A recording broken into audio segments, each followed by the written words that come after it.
My goal today is to show you how we manage our cash flow with Scorch Marker. We sell products through Amazon, Shopify, TikTok Shop, and into big retailers. All that money comes into one account. From there, that money goes to different places. Now, I'm not going to teach you exactly how to set up all the percentages and the accounts. That'll be another video. The important thing for you to understand is the overall framework for how we manage our cash. And we use a combination of three things. The first is bookkeeping, good financial reporting. The second is profit first. And the third is budgeting. Today, I want to touch on those things. In another video, we'll go over the ins and outs of bookkeeping, what to look for, why it's important, and how to get started if you haven't already. This video is sponsored by the official Profit First banking platform, Relay. There's two major reasons why Relay is the best banking platform to use for this type of setup. I'll explain both of them throughout this video. In front of me, you'll see a diagram. This is the path that our money takes when it comes into the business. I want to show you how it flows, and I want to show you how I get paid, because I think that's important. So let's take a look. We're going to start here at the green, and then we're going to go right down here to the income account. I have 6 total bank accounts open with Relay, one of which is the income account. Every single dollar that we make gets deposited in this account. Twice a month, I will make some transfers. When I make those transfers, I split the money up into different accounts. It's kind of like the envelope method, if you're familiar with that for personal budgeting. So what happens next? Well, all the money is going to come into the income account, and then I'm going to transfer 5% of it to sales tax. I'm going to transfer 10% to income tax, 10% to owner's pay, and 10% to profit. That remaining 65% is transferred into the operating expense account. Operating expenses is what we use to operate the company. That's where most of our money comes from. It's the money we use to pay off the credit cards. It's the money we use to buy our products. It's the money we use to advertise and pay our people. Operating expenses is the main account that we spend out of. But before I put money into it, I take a little off the top for taxes and to pay myself. That's right. We get paid out of the owner's pay category right here. Any money that's in that account, I can run through payroll, or I can transfer it to my personal bank account and take it out as an owner's draw. Now, what about the profit, you might ask? Because if I own the entire business, isn't that money for me too? It is. It is your money. We just take it out once a quarter. That's it. We leave it in the profit account, and once a quarter, I will transfer that money into our bank account. Sometimes there's a lot. Sometimes I reinvest it or use it for other things. But most of the time, I'll transfer that money to our personal bank account and pay us with it. So there are 2 accounts that I get paid from with this setup, owner's pay and the profit. Now, I have partners. There are other people that own pieces of Scorch Marker. That's why there's a distinction between owner's pay and profit. Every quarter when I distribute the profits, I distribute them according to the percentage of ownership in the business. It keeps it simple. Sales tax and income tax is pretty self-explanatory.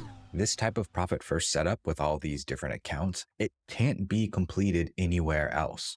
I almost gave up on implementing profit first simply because I couldn't find a business banking platform that would allow me to do what I needed to do. So it's a huge part of this process, and it can't be overlooked.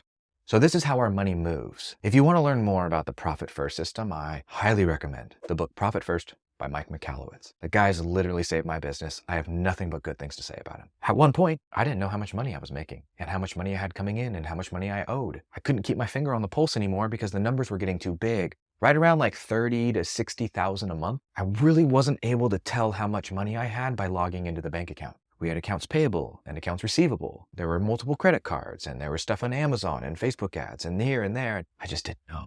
I overspent and I went into debt and I didn't know how to fix it until I found Profit First. That system helped me build a way out. I mean, there have even been times where I've been losing money on every single sale and didn't know it. It's because I didn't have good financial reporting in place. These systems will prevent those mistakes. So that's how we move our money, right? That's how we allocate it to certain categories. But how do I know how much to spend on what? That's where budgeting comes into play. If you look down here at the bottom, you'll see that operating expenses is 65% of all of the money that the business makes. 65% of every dollar goes into that account. Before we go further and I break down the categories, I want you to understand one key detail. Your percentages will be different than my percentages. My percentages are based on the needs of my team and my business. My structure might be slightly different than yours, and overall, we're in different industries. I would expect your business to have completely different percentages. However, you can use mine as a baseline, or at the very least, a place to get started. If you're anything like me, business banking can feel intimidating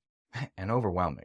That's why this video is sponsored by Relay, a business banking platform that's better than all the others. Why do I say it's better? Because I use it. I love it. And it's way better than all the other big name banks that I've used. They do everything I need a bank account to do. Multiple accounts? No problem. Send checks? Easy. Pay yourself? Statements? Connect to QuickBooks Online? All of it. It's taken me years to find a banking partner like Relay. So I reached out to them. I asked them if we could work together to sponsor this video because I enjoy and use their products so much. And I know that if I spread the word to you, there's a chance you'll get to experience what I've experienced. Stress-free online business banking. The setup is super easy and can be completed from your computer at home. All you need is your LLC paperwork and your EIN. After a short application process, you're done. There's no monthly fees, there's no monthly minimums, there's no account minimums, there's no minimum balances, there's no hidden fees. Big thanks to Relay for sponsoring this video. I'll leave an affiliate link in the description so you can get set up with your very own business bank account from the comfort of your home. Okay, let's talk about the categories. If you look on the right, I have a few additional explanations, and I'll include this in a link in the description below, so feel free to pull it up and follow along. Let's talk about marketing. 25% of our budget goes directly to marketing. What is marketing? Any money that is spent to get attention. Google ads, Facebook ads, Pinterest ads, TikTok ads, direct mail campaigns, working with influencers, buying videos from creators. All of it is considered marketing expenses. Let's take a look at processing fees. That's 5%. You know how when we signed up on Shopify or when we created our Stripe account, they told us how much they're going to take? Yeah, it's about 5%. Between PayPal, Stripe, Shopify, and all the other processors out there, it costs us about 5% to get our money. So we budget for that. The next category is payroll. 20% is earmarked for people. Now these people will typically fall into one of two categories. W-2 employees, meaning they get a paycheck, or contractors, which are all 1099 employees. That includes your consultants and gig workers like Fiverr and Upwork. Payroll cannot exceed 20% of your top line. I'm drawing this line in the sand right now. This is how I put myself in a pickle. I spent too much on people, specifically people that didn't bring in more sales. I spent a bunch of money on people that didn't directly bring in more money. What I did is I increased my overhead. So when top line dropped or when sales dropped during seasonality or random events or economic downturns, I got to a point where I couldn't afford the people anymore because I didn't have enough income to support them. Learn from my mistakes. Spend no more than 20% of what you earn on people, on salaries. And make sure you choose a month where your income is a little lower. So be conservative. Use the low end. Because if you don't, you're going to have a hard conversation with these people. And it sucks. It's not fun. You can prevent those hard conversations by making sure that you don't overspend on people. Next on the list is cost of goods sold and inventory. 20% is set aside for inventory. We use that money to get our stuff. Suppliers, raw materials, jars, bottles, labels, it's all included. Anything that you need to spend money on to get your product ready to be sold. Next is shipping and packaging. 15%. That includes mailers, envelopes, as well as postage. When it comes to shipping, we're talking about shipping to your customer. This is a cost that's going to scale with the amount of orders that you get. Therefore, it's appropriate to set a budget based on the amount of money that you're making. Try to keep this under 15%. If you can get it under 10, even better. Shipping is going to be a really big expense for people like us. After all, we sell products online. We have to get the stuff to the customer. Marketing, people, shipping, and inventory. Those are our 4 biggest expenses. They must be budgeted for. The last thing on the list is other expenses. This is all the other little details and things that you don't always spend money on, but you definitely need to budget for. Things like legal fees, patents and trademarks. Maybe you'll have a one-off project, or you'll need to design a new product or labels, or maybe you have research and development. Perhaps it's a coach or a consultant. All of that fits under other expenses. Now remember, your numbers are going to look very different. And these aren't even my exact numbers. I simplified them to make it easier for you. Let me give you an example. Let's see what it looks like when we do 50K in sales. Put yourself in this position. Logging into our bank account, there's $50,000 in our income account, and we're going to split everything up. What's it look like? Well, you'll see that $2,500 goes into sales tax and $5,000 goes into income tax, owner's pay, and profit. So you can tell right off the bat, you're going to have $5,000 that you can immediately transfer into your personal bank account to pay yourself with. And there's an additional $5,000 in the profit account. Okay. So